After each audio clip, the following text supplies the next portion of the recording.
Hello friends, आज हम unboxing करने वाले हैं मारुति फ्रॉन्क्स का AGR वाल्व। देख सकते हैं इसका MRP 3780 रुपया है। इसका AGR वाल्व का काम है जो एग्जॉस्ट गैस होता है उसको रिसर्कुलेट करके वापस से इनटेक मैनिफोल्ड में भेजता है।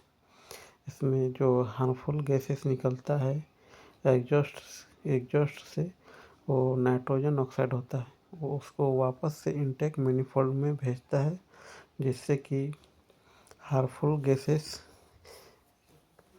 को वह एग्जॉस्ट इनटेक मैनिफोल्ड में वापस से भेज देता है। देख सकते हैं ये AGR वाल्व है।